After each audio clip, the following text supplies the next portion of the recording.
Good afternoon, and welcome to our latest episode of Engagement Experts 101. This is our live podcast where we cover a variety of people topics and emerging HR trends. My name is Steven Huerta, and I will be your host today. I'm really excited about our topic and guests. I've spent vast majority of my career in HR technology, and I've always had an affinity for people analytics. As we head into the second half of the year, people challenges seem to be lurking around every corner. For the last couple of years, we've already been dealing with the largest period of attrition and turnover in the modern era. Not to mention, companies are now also struggling with things like salary compression, remote and hybrid working, manager effectiveness issues, and now what appears to be a bear market and potential recession. And so it should be no surprise that experienced HR leaders have never been in greater demand. Even with all of these challenges, many organizations have not changed their approach to making people decisions. And even though there's so much change in the world and in the workplace, companies are still relying on the same old techniques. And in a time where data is being relied on in so many aspects of business, in the people space, we continue to rely on things like hunches and instincts. So if you've spent any time in HR, you can understand why over the years it's been a struggle to shift to a data-driven approach to the people function. Data integrity and data privacy issues alone have provided major obstacles to creating a people analytics function. However, over the last several years, there have been significant improvements in the work tech stack that have made things a lot easier to create a scalable program. Helping your company understand the differences between reporting analytics, though, can still be a massive challenge, and positioning yourself to be a strategic function rather than an administrative team can be difficult. But with the right strategy and approach, it's never been easier to take a data-driven approach to human resources. And this is what we'll be digging into today. Before we jump into the conversation, I want to remind you all of a few housekeeping items. We'll kick off the session with a quick poll that will allow you to provide some input into the conversation. From there, we're going to have a short 20-30-minute conversation with our guests, whom I'll introduce shortly. Then we'll tee up an Ask Me Anything section, which will allow you to ask questions directly to today's speaker, Adrian. And as always, this discussion is for you. So please drop in questions into our Zoom Q&A functionality at any point in time. With that said, let's get started. My colleague Oksana will be launching a quick poll. So please share your feedback. We're going to come back to that later in our conversation. Right now, I'm really excited to introduce our guest today, who is a good friend and former client. So thrilled to have you. Welcome, Adrian Bettis. How are you doing today? Doing well. Thanks for having me. How are you doing? I'm doing great. It's a little hot in Texas, but other than that, things are fantastic. So before we jump into the conversation, I like to just start with getting to know our guests. And so what's your story? Tell us a little bit about yourself and your career journey that led you to be the senior manager of people analytics at GitLab. Yeah, so again, happy to be here today. So excited for the conversation. So thanks for having me. For me, I always kind of had an affinity towards math when I was growing up. And so when I was in undergraduate degree, I was studying math. Didn't know what I wanted to do with that. Then I found out about statisticians and what they do with statistical analysis. The appealing thing to me was I didn't know what I wanted to do, but statisticians can kind of do a lot of different things because you kind of need data analysis in almost everything. And at that point, data was really being kind of embedded in everything we do in our lives. So I felt that was a good path for me. I was initially going to go into biostatistics to try and help people with their lives in clinical trials and so forth. Didn't work out, and I found my way in business, did some marketing and market research, helped in the health space. And then I got this opportunity to join at my previous organization as an analytics advisor, HR analytics advisor. And what I liked about it is it kind of appealed to my idea of wanting to help folks, because now I'm using data to really try to impact people's lives with their work, but I still get to do my statistical work and use my expertise. So I've been able to kind of, the way it's been described to me before, and I use it to describe, is I've been able to play in other people's backgrounds or their sandboxes without ever having to really understand everything about what they do. And it's the same thing. I'm no HR expert here. Like I've learned a lot about HR over the years since I've been working in this and what was probably appropriate, not appropriate, but I have some experience and expertise in data analytics. I like to apply that to be able to impact folks' lives. So it's been kind of a nice set for being able to work in people analytics based off my interest and my skills. So you've been in the statistics analytics game for more than 6 years now. What do you think has changed the most over this period?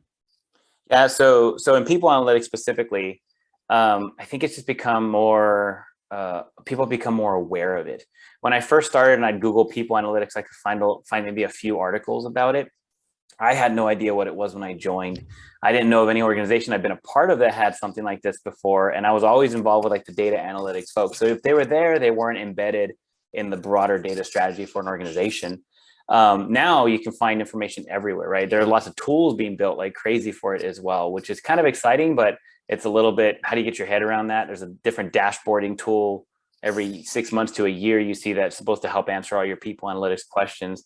But for me, I think the biggest thing is seeing it incorporated in the broader data strategy. That was a lot of the work that I did over the past 6 years to try and make sure we were connected with other data analysts and strategy in the organization. And that's kind of continuing now while I'm at GitLab. And in the work that you've done, what has been the, the number one challenge that you face? And I know we're going to dig into all the challenges that you typically encounter, but what's been the one thing that's been the largest obstacle to overcome in your experience? I think it's because since I started working in this field 6 years ago, when a lot of people in HR didn't understand what was the need for this, right? They had compensation analysts, they had HRIS building reports for them. They're like, what's the point of this?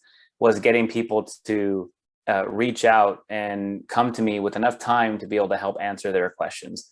It was oftentimes it was after the fact something was done, or they have this jumbled data that doesn't really, you can't make sense of it because it wasn't collected properly. And they ask you for help, and there's really not much you can do then, right? And there's like a saying for statisticians that if you come to a statistician after an experiment or after work is done to help you analyze it, all they can do is be like, a mortician and tell you what it died of, what your experiment died of, as opposed to help you figure out how to make it successful. So that's definitely been the biggest challenge. Now, what I've seen change again over the time my time doing this is folks are starting to come to me and my teams more with more time to be able to plan, and relying on me to say, well, you tell me how this should be looking. You tell me what I should do, or you tell me what I should know from this report or this chart. What's the interesting piece here? That's a huge game changer. So getting that credibility has been really tough over time, but not just for me, I think for the field, right? Unless you're at a progressive organization that is really prioritizing this work, it's hard to get people to kind of buy into what you're doing and that it's impacting things. Well, like I said in the intro, I've been bought in for years and years, and it's just been so exciting to see this space, people analytics, gain in credibility and gain the attention that it deserves. And so the fact that you're seeing a shift to a more proactive approach is even more encouraging, because I think we've all been on the wrong end of a last minute data or reporting request, and there's nothing worse than having deadlines, 24-hour deadline for your executive team to get some report that doesn't even make sense to generate out. And so I'm looking forward to talking about this topic in a little more detail. But with that said, I think we can take a look at the quick poll results before we shift into the conversation. All right. So Oksana, can you please stop and share the results? So we're looking at your responses, and I'm just curious, Adrian, as we look at this, so it seems pretty spread out in terms of whether or not our audience members, their companies have a people analytics team. This started off strong with, I saw a couple of agrees, but it seems to be, almost a perfect distribution across all the options with, neither agree nor disagree. What do you think is meant by that? What do you take from that response? Yeah. So in this first question, I think looking at this, the neither agree, disagree sounds like maybe they're not sure. So that would maybe kind of lean into the, I don't think we have a functioning team right now. I could be incorrect, right? Or yeah, But or maybe we were getting requests for reports, yeah, like we're going to talk about a little later, and so we are getting requests for reports and analytics, and we're providing those deliverables, but we don't necessarily have a team, true. possibly.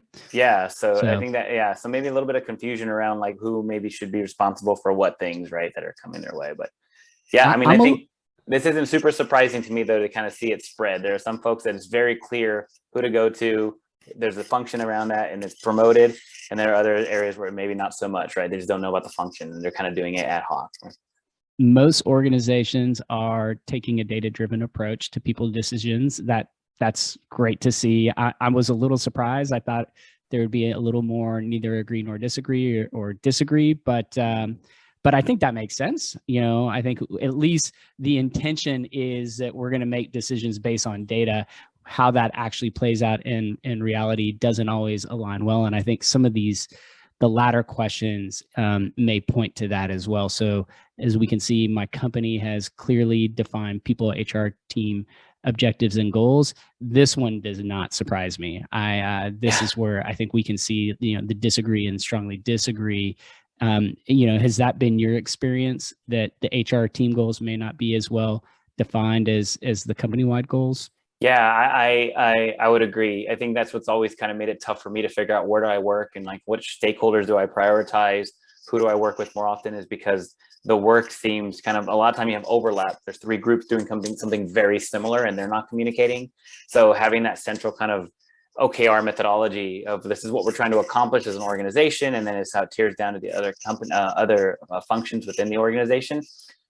Is not, I think, something that's well practiced, particularly with HR in my experience, but even other organizations. I'm not trying to pick on HR because even when I was part of market research, it was kind of like I was doing something that three other analysts were doing at the same time. We were just doing slightly different things, and that was not a good thing. I've been there as well. Yeah. And so then the last question, we meet our business requests for HR data and analytics in a timely manner. So this is more skewed to agree, and which tells me, okay, we have our audience members don't necessarily have a dedicated team that is, scoping these requests out and satisfy them. So what may be going on here is like the requests are still there. And so teams are probably scrambling to kind of meet these requests, not having, the team and resources that you would probably want to see in place. So this doesn't surprise me either, but I think it all lines up well with, why we wanted to have this conversation with you, Adrian, in that, it seems like there's still an opportunity for organizations to kind of formalize this function. So everything here makes complete sense to me. I'm looking forward to moving into the conversation. Are you ready to do this? Yeah, ready to go. All right, let's go. My first question for you, Adrian. So, when is the right time? Is there a right time to launch a people analytics function? Yeah. So when I first started with this work, I was trying to kind of answer that question. And I actually came across a really cool article on LinkedIn that somebody was talking about their small organization. I think she was like a one-person HR team, and she was doing pretty much everything. It was a small startup, but one of the things they wanted to understand was their applicant pool. So she downloaded their data off the ATS, put it in an Excel workbook, and she started messing around with it and creating charts. And she got some really great, interesting insights. And there's really nobody there doing that, right? If you don't have somebody saying, this is going to be my job to do this. Or if you have someone on the talent acquisition team hired specifically to kind of get those metrics for you. So you don't have to wait. There's plenty of data out there, even if you're a very small organization, and you don't need some fancy tool either. And I think that really kind of helped me realize, okay, I'm gonna have to iterate on this. I'm gonna have to rebuild a lot of things. I'm gonna have to just kind of get in there and get messy with whatever I got available to me, because I was used to kind of having these endless supplies of tools. I was working for huge corporations that invested heavily, and I went to a team where they had no one to support me from any kind of analytics or technology support. So, and we had very little budget. So I tried to do everything as cheap as I could. And then that slowly changed. But if I had kept waiting for the right tools, I think I would have really just put myself in a bad situation. And even now, like let's say you're making a transition to a new tool, you're going to make a transition to a new HRS or a new ATS, or you're waiting for a new BI tool or something at your organization. Waiting shouldn't be what you do, right? Because if you keep waiting for when that change happens, you're just kind of putting all your work on hold. You want to get as many wins out there as possible and get people to see summarized data so they can stop making kind of intuition judgments or gut decisions and judgments based off anecdotes. So, no real like specific time.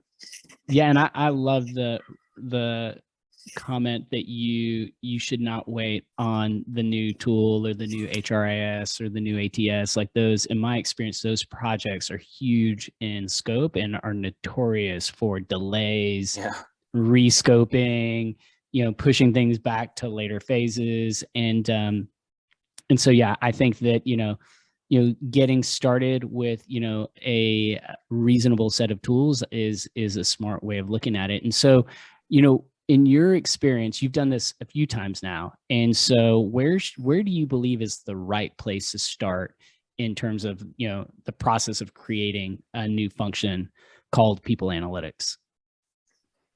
Yeah. So, it's not the fun part, but I always tell people it has to be the data first, because you can report on numbers that are in your HRIS or are coming out of some other system from your HRIS or your ATS or your engagement survey platform, whatever it might be.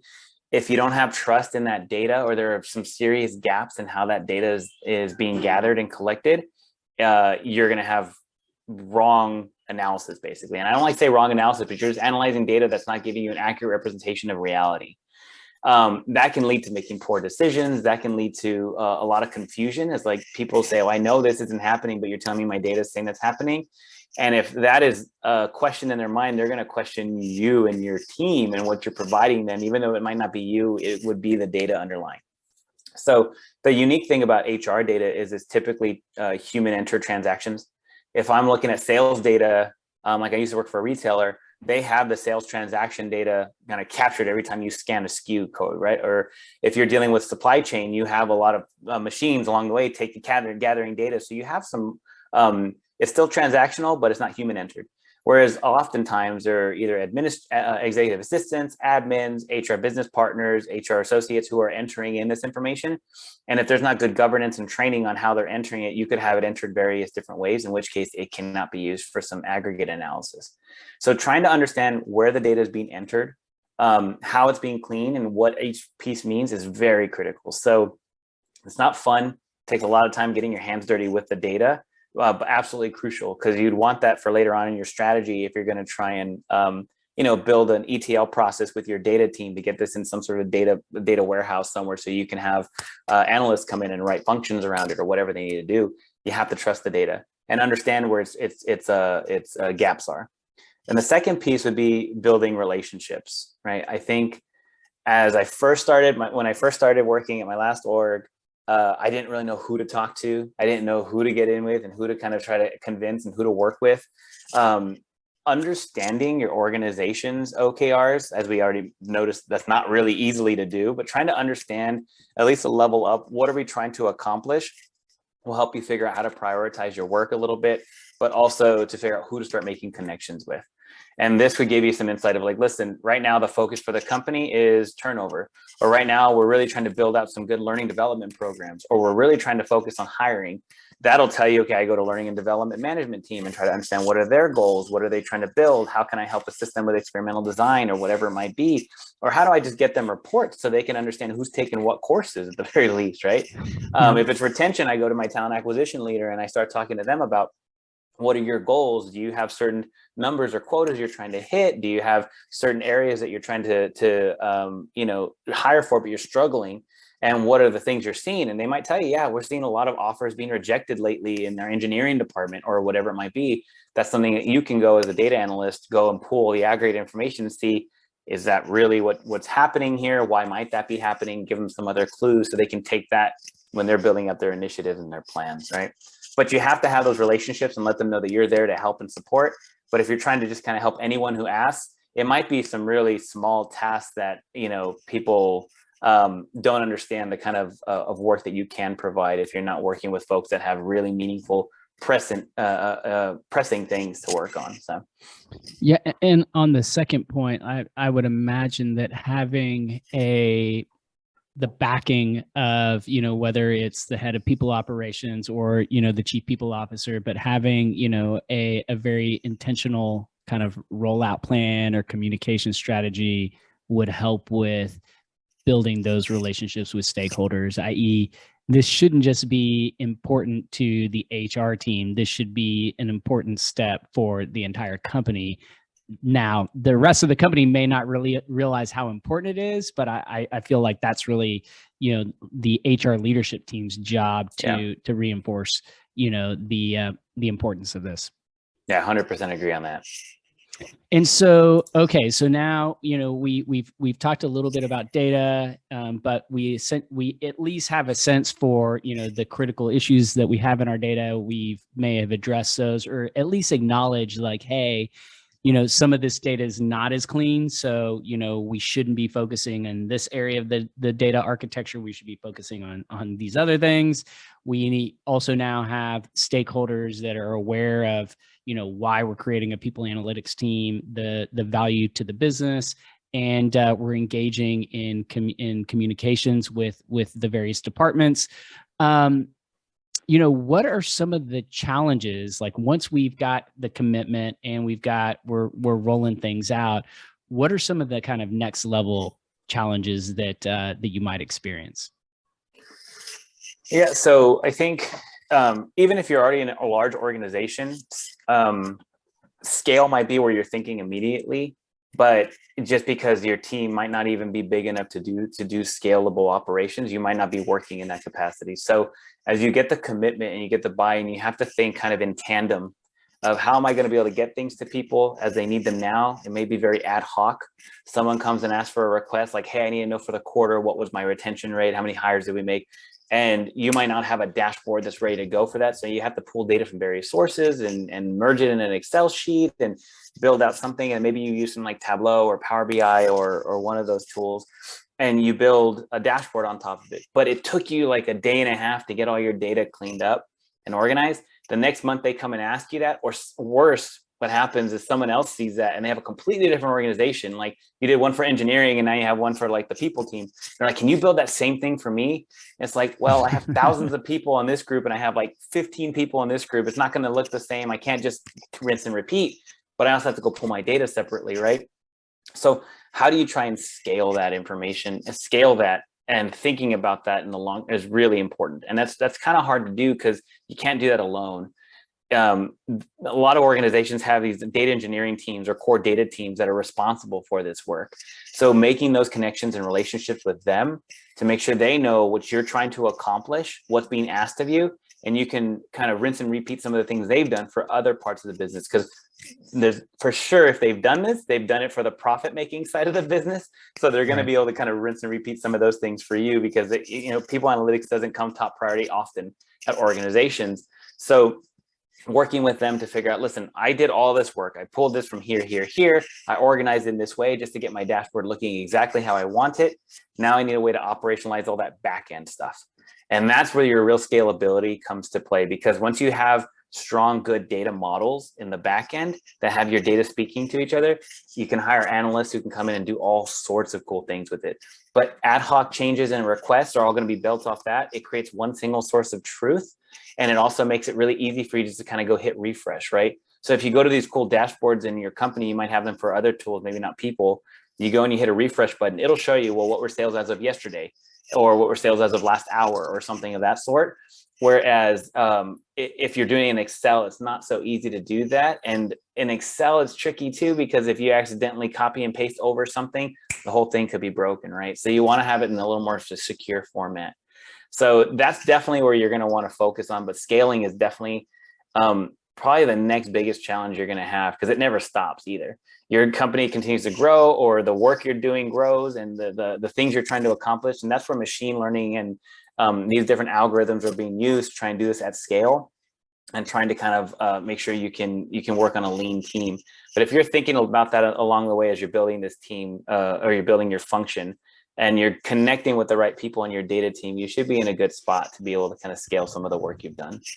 So if I understand this correctly, the good news is there's a lot of tools now that can help you start to gain traction and taking advantage of low-hanging fruit just on your own. Just, within the people analytics team might be one person, maybe two, but you can start the process of building out a function, building out, some dashboards. But in order to scale, the bad news is you're going to need some help. And there will be a point at which you're going to need to bring some other folks from the organization, from the your IT department. Maybe there is a broader analytics function that you can pull some team members from to help you with addressing this scale problem. Is that right?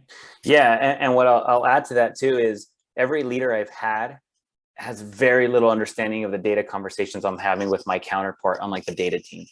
It's not their expertise. Honestly, I don't think people find it interesting to say, yeah, so I talked about this table being built and I moved this field over here and we clear up this really technical issue. So I honestly don't talk about it much with them. I kind of glaze over it and say like, well, or breeze over it and tell them this is, who I'm also talking to. We're working on this model that we're going to build, should make things easier. And it's kind of the extent that they need to know. However, for me to get my job done, I have to be able to speak very technically to them. I have to be able to roadmap with them. I have to get in their queue, on their backlog, whatever it might be. So it might be where if you're doing this and it's kind of your part-time gig, or you don't have the expertise and background in that, you might want to hire somebody who can do that. Because that's probably your next biggest challenge, is making sure you get that stuff organized and can communicate with these folks who do work on a very technical nature. And they're software, they're engineers. Sometimes a lot of them are data engineers. They have data analytics backgrounds. I mean, they have all kinds of different backgrounds. So you're gonna need someone who can kind of communicate with them and work with them. And that's typically been a big part of my job that goes unseen, because they just see the output often, your stakeholders. They don't really see all that goes on and how much work that is, right? But you have to be able to communicate that to people in some way. It's not necessarily the sexiest work, right? Yeah. I have been there. They're like, oh, this is so amazing. And they're like, all right, what else can we get? And it's like, right. Guys, do you not realize everything that just went into this analysis? And so, one of the things that I want to talk about is prioritization. And prioritization within the HR and people function is always super, super hard, especially in this like post-COVID world, because we seem to be taking on more and more issues, more and more responsibilities that aren't necessarily in outlined in our day jobs. But prioritization is particularly important with people analytics. And so talk to me a little bit of why that's the case. So often people analytics teams are small, right? I mean, you may look at a group like Facebook or Google and realize, man, or LinkedIn, large tech companies have huge people analytics functions, right? And they hire all kinds of data scientists and engineers and so forth as part of the team. So they treat it like any other arm of like that would need analytical support. Most often that's not the case, right? You don't have this huge arsenal of people to work with. And so you've got to really plan your time to where's like the biggest bang for my buck. And for me, what I've learned is that's based off stakeholder more often than not. If the C-suite is looking for some sort of report because they're going to report out to their board, or they have a big meeting coming up, that should probably take priority over the HR analyst or HRIS person asking you to help them build a report for something that they can kind of, organize something together with. Not that that's not important as well, but if there's only one of you or two of you, so much of your time, you have to prioritize in some way. So working with the folks that need things for some maybe strategic level thinking will be really helpful, because then you can kind of cascade down, right? So then they're going to say, well, this is what we're doing. This is who we talk to help us get these numbers. This is what we're going to focus on. Now what I need you to do is go meet with Adrian and his team and talk to them about how we can operationalize this. Now, when you give them that information, it should hopefully prioritize, what are we trying to accomplish? What are we going to work on? Where do we need further digging into the data? This is where that OKR conversation comes up. So that's why it's so challenging, because as we saw in the poll earlier, right? Most people don't have a clear objective or prioritization from their leaders. So to come up with their own is very difficult. You're kind of just, hoping that you're going to do something that's really impactful. People take notice and want more of it. So I think for me, pressing my leaders is something I haven't done enough of like, what is the priority list here from you? What are you getting from your leader? There's only so much you can do the deeper you're buried into the organization, but really trying to understand, at least at your leader's level, what are you trying to accomplish? What can I provide for you? What can I give? The other ones would be people business partners. So almost every organization has a people business partner that pairs with some part of the organization, let's say head of product or head of sales or head of manufacturing. And so working with them and building out like, what is the challenges that they're asking? Because they'll come to their people team often and say, I need this. That's not my job to do it. I need you to do it for me. Those are the conversations you want to be privy to, you want to learn about, so you can help support those things. And then it comes to where now you've got your work and you got your bandwidth, and then you got to be able to say no to people, right? And that's where you're going to have to come back and say, so-and-so's asking for things. If you can kind of argue to me why your work should prioritize over that, then let me know. But what's really helpful, and this is actually something I've learned at GitLab, is the transparency. If you go to GitLab, I can find like the OKRs for almost any group out there. In our GitLab, we all use GitLab for this type of stuff. So I can see what's important to people, and it's kind of expected you put that out there. And it's never like we're kind of, it's in our values to be transparent. So if I go to someone and say, can you give me like a list of your priorities so I can help think about how I might be able to support you? They're going to send you a link to what they've already got done, and it's just going to be ready to go. And if they don't have it, they're going to say, well, can we chat about it real quick? Let's talk and I'll let you know. And you can start getting that information. People are very willing to share that information. And I don't know, this is my first time working for a tech company. I don't know if that's specific to technology. That's what they do. But previous places I've worked, that's not the case. Like, it's like pulling teeth, getting people to tell you what they're really working on and focused on. For some reason, it's like a guarded secret. And here we're very transparent about it. And that transparency creates accountability. And so you can hold yourself accountable to things you said you're going to do for folks. You can also be able to easily tell people, I cannot do that because these things are priority. I'm sorry. We're going to have to wait till I get more headcount. We're going to have to wait till this thing is kind of over. Then I can come back and I can go to my day-to-day, right?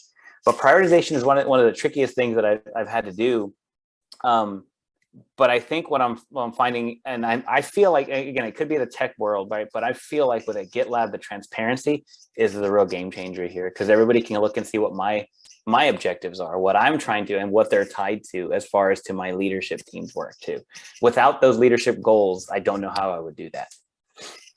I love that. And I wish all organizations were as transparent as GitLab. You know, I've had the opportunity to have a conversation with Darren Murph, who's the head of remote, I believe, at GitLab, on our sister podcast, The Modern People Leader. And it's just amazing, you know, the approach that you guys take. But in my experience, organizations are not that transparent. Yeah. And, you know, I agree with the quick poll that is like, you know, no, we don't have clear goals. And even if you do have clear goals, then the next issue is it doesn't seem like we're all aligned around how we're trying to achieve those goals. And so how do you know, what are some of the, I guess, positive signals when things are going right? Like, you know, it's the early days of having a people analytics team. How do you know, what are some of the positives that are pointing that like you're heading down the right direction and things are working the way that you want them to work as a people analytics team? I'll say when I stopped getting a lot of ad hoc questions and they flip to, hey, this thing isn't working the way it used to. Because what I'm trying to do is build tools for people, specifically around reporting. I mean, reporting as a statistician and as a data analyst, that's like some of the least exciting things to do. And they're very hard to build. People want to see things that are kind of magically giving them insights, and that's super hard to build. And even sometimes they don't give you proper requirements. So you're guessing, and it's a lot of iteration. If they tell you, I want to understand, I want to build a model to predict who might leave in the next 6 months, I could do that pretty straightforward, actually. It's a lot easier than building a dashboard sometimes. So what I'll say is, what for me, a measure of success is really seeing that they're using those tools. Sometimes you don't have a tool that can actually show you how often it's being viewed or not. But when people stop asking you these questions, when there's dashboards there. So if I built 10 dashboards and some of it's showing retention over time, a number of hires, headcount over time, and some engagement survey data, and I'm getting messages from people asking for that exact information, things aren't going well. They either don't know it's there, they don't know how to use it, it's not intuitive, or they just, or maybe they're being lazy, they don't want to look it up. But when I stop getting questions, because I tell people, like, you can access all, I'll give this to you now, you can access all this in this dashboard, and I stop getting those questions, I thought something's going right. And now when I start getting questions of, this doesn't look right, why are we not at this number, or I'll often get people asking for an average of something. So what's our average tenure? That's great. I can show you average tenure, but if you have a large organization, and like where I was previously, we had some people with very long tenure, that average can be skewed quite a bit by people who've been here 40 plus years or something of the sort, right? So you have to have distributions, you have to have additional information in there, and providing that with some talking points or going through it with the stakeholder as you build it and telling them what it means, what they can glean from that, is very helpful for them. But if they come and they look, this average looks weird, I can't believe it's so low, should be higher. And then you can go and dig in. That's a better question than them asking you, can you give me my average again next month, even though you'd already given it and put it in a dashboard. So to me, it's kind of potentially a weak barometer of success. But if people stop asking me for things they can get on their own, that means they're using my self-service tools. And then I can start digging into that individually. Like, what I'm seeing, a dashboard I built around, let's say, organizational health is being hit a lot every month. Then I can start seeing who's been hitting it, and I can go talk to them, like, what else is missing? What do you need from it? What are you using it for? What are those conversations? Then I can start helping you analyze this stuff and answer some more detailed questions that kind of come down, or double click into a specific issue and help you understand what's going on there. So to me, that's a really good indicator of success. Less requests, I think, because they're getting it already. Yeah, and what I also heard in there is the nature of the request is different, and we see this also in the work we do. So if a company comes to us and says, we want to do we really want to do this diversity and inclusion pulse, can you give us your feedback on the survey design and our strategy here? That is very different to, we want to understand where we may have an opportunity to improve our approach to diversity and inclusion. And here's what we're looking to understand. That is one is kind of an administrative, kind of tactical request, like, hey, can you give us any feedback? And the other one is like, hey, this is what we're looking to accomplish. How do we get there?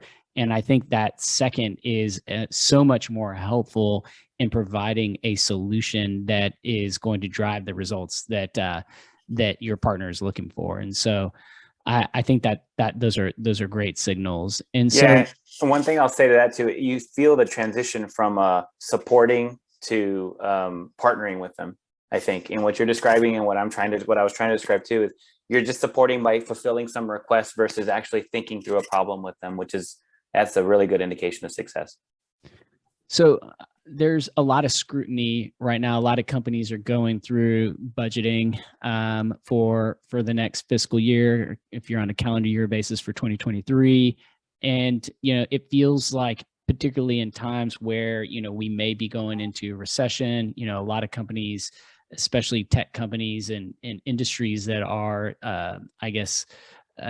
they're going to be they're easily susceptible to, the pressures of a recession. Every dollar is being scrutinized. And so I feel like, it would be remiss for me to not bring up the ROI, question. And so during tough times, as things are being analyzed closely, how have you approached the ROI conversation for people analytics with your leaders? Yeah. So ROI is very tricky and hard to kind of get from a cost center like people analytics, right? Any other cost centers around analytics are kind of looking at the profit side. So how much did we make in revenue? How much did we make? How many people used that? How many people purchased this product? How many people, whatever, sales. So that's directly tied to profit. So they can see why they need to understand that to make some tweaks to increase profit or to push products that people like or modify the ones that they don't, whatever it might be. When it comes to people analytics, it's a little bit more difficult because there's this longer time span. There's not immediate, like even if you do a new training program, you don't see immediate rewards on that. It takes a while for behavior to change if it was an effective program for managers, if they were fully bought into it. And so, building out a plan to try to understand these things, it takes time. But But what we try to do is try to identify anecdotes that may cause people to jump to action, and from there help them understand the nuances, right? So let's say I see a drop in applicants, and we see for a certain month we saw a drop in applicants. People might freak out. Why are we losing applicants? We need to put more money towards Indeed. And they start thinking of all these things they have to do to increase stuff, or an increase that seems out of ordinary, but everybody can feel it, of terminations. And so then they start saying, well, let's throw more money at people. Let's figure out how we can keep everybody here. So the whole world's on fire. And I feel like I've gotten that kind of reaction from HR a lot of times. Like, that's just the reaction right away. Everything's on fire. We got to go solve this. And if you can actually kind of zoom out a little bit and spread out the widen the view, you might be able to prevent people from going and doing a lot of things that are actually kind of like a false alarm, right? And an example I have was retention. People were very concerned about retention one time at this organization. And what I did was I looked through some of the information and I built some pretty solid metrics around, can we see if rates are changing? And if they're changing, to what degree? How does this compare with where we were a few years ago when there was maybe something similar going on in the market, or whatever it might be? And what the end result was people were freaking out and panicking because numbers were high, but a lot of changes had happened. There had been a lot of growth at the organization. So raw numbers were higher. You can't make decisions on that because as a percentage of the organization, it made a big difference. And honestly, it's pretty simple and straightforward, but people were not looking at that. They were looking at raw numbers. And I didn't understand what they were trying to answer till I'd already given a lot of this information. And that's a learning lesson for me. Was I really should have pushed harder up front to find out, what are you trying to answer and solve for? Because I could have given them really good information up front that would have put a stop on it sooner. But once people saw that, you just see a sigh of relief, like, oh, so things aren't as crazy as we thought. So this whole new initiative we're going to spend, $50,000 on to try and kind of keep people here, get them more engaged, might not be the issue that I'm actually needing to solve for. And that doesn't mean there's something going on, but it could be very specific to a particular group. Maybe managers are leaving, or maybe you're losing a lot of tenured people who have a lot of tribal knowledge that you're just losing with the organization. What are some things we can do with that, right? And that becomes more of a company strategy, right? If you think of a technology company, if you're losing people who year 10 of your organization, you're losing people who've been here for 9-10 years. Well, if they don't have proper documentation of everything they've done, it's gone when they go, unless they've shared it with somebody else. So maybe that becomes something you start prioritizing as an organization. And with the people analytics team, you can give that kind of insight, right? So I think that's where the ROI is, kind of preventing people from overreacting to things and not doing all these other additional spends that they would have done, because we are cost centers.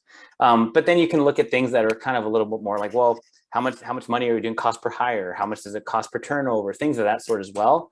And if you can help them identify strategies that will reduce that, but you've got good measurement, that kind of shows why you're necessary as well. I love it. So you essentially tied this back to the stakeholder conversation that we had earlier and alignment with OKR. So if we know what is important to the company, as we look forward, we can almost use your own function, people analytics, to help build the business case. Like we're seeing, a retention problem with our more tenured middle managers, and as a result, the costs to fill these positions is very high, and the brain drain. So what we lose in additional to the actual financial costs is huge, and so you start to use that as your business case and aligning, like what are the imperatives at the company level, and use that to justify why you should be investing more into your people analytics function. I think that's a really smart way of approaching it.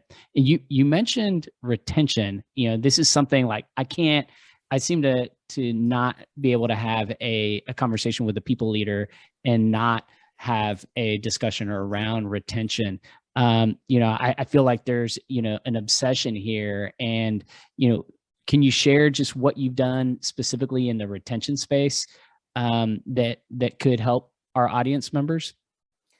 Yeah, so I'm same here. Every conversation I have with anyone, they want to look at retention, right? It can be an executive, it can be an interview for a role. They're like, "How would you handle retention?" Right? Everybody's really keen on it, especially right now with this whole Great Resignation shifting in the labor market. But now there's uncertainty in the market, as you mentioned beforehand, right? And so I think for me, the biggest thing about retention that people tend to always get hung up on is, why are they leaving? Right? So they want to ask people on an exit interview, well, why are you leaving? And there's some real issues with that, because I'm having a conversation with somebody. So if you think about it psychologically, if anyone has ever left an organization, you're not sure you're not 100% sure what you're getting yourself into, but you do know what you're leaving.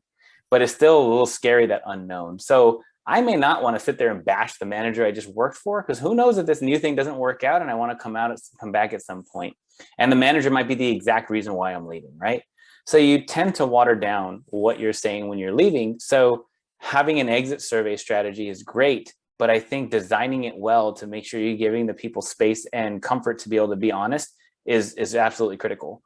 Because the other thing you might want to do is be able to tie that to other things, right? So it's really important to understand what is making people satisfied and happy in their work. And that goes to like an employee listening program. So what we've tried to do when designing any of our employee listening is kind of end to end. You have people come in, starting their journey with the organization, they're here for a while, and then they leave. And then there are also promotions that happen, right? Changes in their career. How are those transitions working out for you? How important is the leader to your satisfaction of being there? And sometimes a survey in its broadest form, like an engagement survey, doesn't get at the details of what good managers do and what bad managers do. So being able to kind of build a real thoughtful engagement survey and then tying that information to other pieces, right? How did that look to onboarding? Did we have people that are already kind of at a lower than expected satisfaction level with onboarding? That impacts their length to stay, right? Or does that impact their overall engagement with the organization? Do they kind of consistently trend lower? And is that actually a specific group, right? And what we'll want to do is understand what's important, so that way you know what to change. But if you don't have that information, you're just left with asking, why are they leaving? And it's surprising how many people I talk to that have said, well, we don't have an exit survey, right? Or they have an exit survey and it ends up being filled with just like open-ended comments. And those are just the worst to go through, right? Like they're just so hard. So you can't just, you got to do something. So you build whatever you got. But I think relying on people who have an understanding and knowledge set about how to build survey questions would be really important, because they can help tie your entire survey strategy together, which I think will give you a good idea of how to listen to your employees to kind of get ahead of that retention issue. Because people tend to make the assumption it's money every time, and it's not. People tend to make the assumption it's the manager, and sometimes it's not. Like sometimes it really is, I'm not growing and I can go join X company and I'll be moving up 2 levels in one jump. Yeah, I'm going to go take that. I love it here, but I'm going to go do that. So then how do you create those paths for people to continue to grow and develop in their roles at your organization? And there might be at a point where you're sometimes like, listen, these are folks that we're going to just end up leaving. So we have to think about how do we tag and identify people and their performance quickly, leverage that information to make sure we're keeping them engaged and satisfied and happy with what they want to do. Maybe it's a matter of rotating people around. You can get really creative. But I think you have to know what's bothering them to begin with to be able to do that.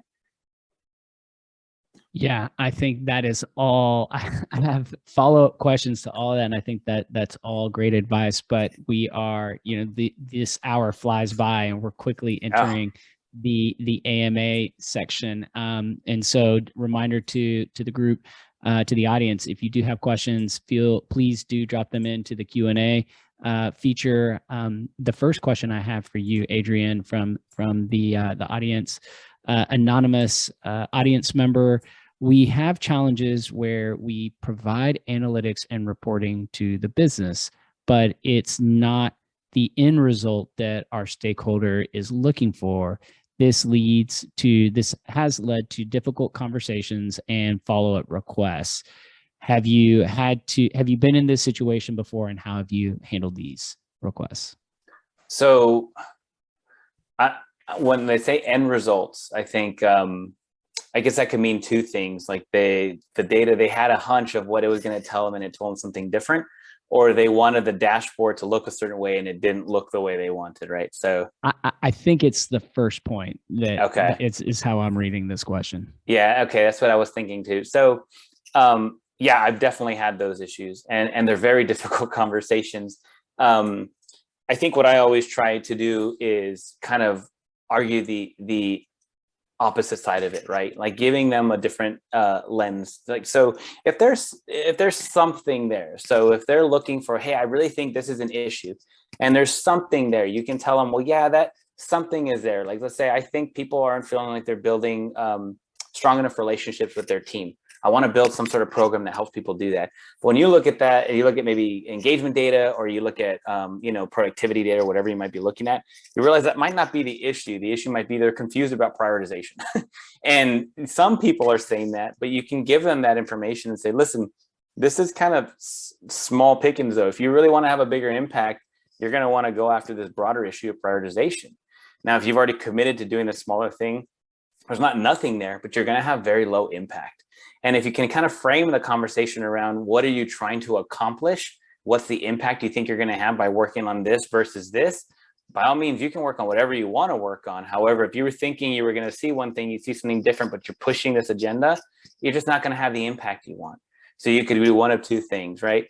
But I think giving them the spectrum of you can work on this. And if there's nothing there, right? Like if they're convinced people want to build better relationships with each other and there's no evidence for it, you got to present that and just argue, I just have no evidence for you. So you're going to have to make the argument some other way, right? But I think that's a very difficult conversation to have depending on who you're having it with. If it's your direct leader, much more difficult than if it's somebody else who doesn't have any impact on your career, your growth, or anything, right? And that's an organizational issue that I think I've always struggled with in my career too. So unfortunately, there's no solid answer, but I like to kind of give them the idea of like, do what you want to do, but you're kind of missing this large opportunity here to have an impact. So you got to show them kind of where the meat of the analysis is. Yeah, and I would also add, like, if you can find the courage to also remind the leader that, like, hey, look, the data is actually not saying what you think it should say, and there's no evidence that supports the way that you're looking at this this particular issue. But to your point, there can be politics and a lot of sensitivities around how you do that. Next question, also anonymous: what are your thoughts on AI and predictive analytics for HR reporting tools? There are a lot of tools that claim to offer the silver bullet. Yeah. Do you agree? Yeah. So I would say I don't agree. A short answer. It's a very it's a trending thing, right? And there's a lot of value and there's a lot of opportunity with like AI and machine learning. However, you have to have a lot of data in order for those things to be productive. And the thing is too, you have to have really scrutinized good data. Now, my experience, and I would imagine a lot of folks out there, their data is not that scrutinized. It's not that clean. There's not a lot of governance. There's traditionally, my experience hasn't been that kind of oversight in people analytics data. But if you don't have that data cleaned up going into these models, then who knows what the output's going to be? Because oftentimes they're called like inexplainable models. So they don't really have a easy way to explain what's causing what. It's just kind of, you put a bunch of information in, the model figures out a pattern and spits out an answer. It's kind of like a black box. And that's very dangerous with anything, but it's much more, it can have a bigger impact on people's lives if you're dealing with people data. So I tend to not like that stuff. Now, if it's minor things that you're trying to predict what retention might look like, great. If you're trying to predict who's gonna leave and why, that's a little bit more of an issue, right? Because it can really lead you astray if your data is not clean going into it. So it can get out of hand pretty quick too, I think, if you're not careful. Yeah, I agree. The other thing that I'll add to that answer is I have seen a lot of executives call into question the predictive insights or analytics, and to Adrian's point, it's a black box. So this output is, you receive this output, but there's not an explanation for how you got there. And I've seen so many times HR teams, get shot down or get, really backed into a corner because of, that fact of, it's hard to explain to the leader why this tool is concluding that this is by far the most important insight from the data set. And that's not a great position to be in. And unfortunately, I think the future is bright for AI and predictive analytics in the people space, but I don't think we're there yet. I agree with you. I think we have some improvements to make. Next question, also anonymous. Do you recommend, my organization has approved creating a people analytics function. However, we are still in the early stages of, developing a strategy. Do you recommend hiring a full-time headcount or working with contractors to get the process started? Any advice here? I've never really hired contractors. Generally, I see the benefits and the advantages of that. What I've done is have kind of tried to hire somebody. If I'm starting out specifically, you want to hire somebody who can come in and get really intimate with the data, who has some experience, maybe not even in people analytics, but in analytics in general, can bring some of those best practices to the organization and can help you run the operations of your team, right? Because you have a lot of administrative things you have to do. So you want somebody that can do that for you. Now, if you're at a point where you've grown by 1 or 2 people and you know what you want to accomplish, you just don't have the bandwidth to do it. That's where I feel like hiring contractors is helpful, because you bring them in to execute something and they're kind of done, right? Or they might consult on a strategy that you're going to do, but that's about it.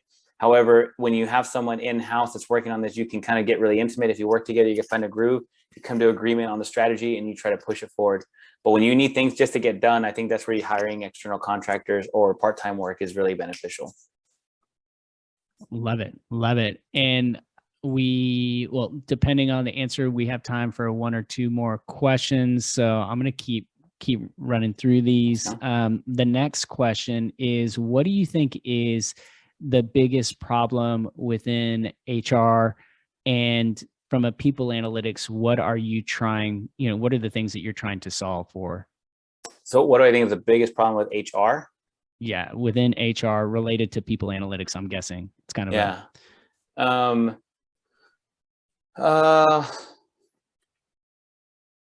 I'm trying to think, because I've had like these 2 different varied experiences with my HR organizations. I think in some ways the biggest problem is trying to prioritize where do we kind of play. I think my previous organization, I think that was a bit of a struggle for us initially, was where do we play for HR, right? In general, like how do we impact the larger business problems?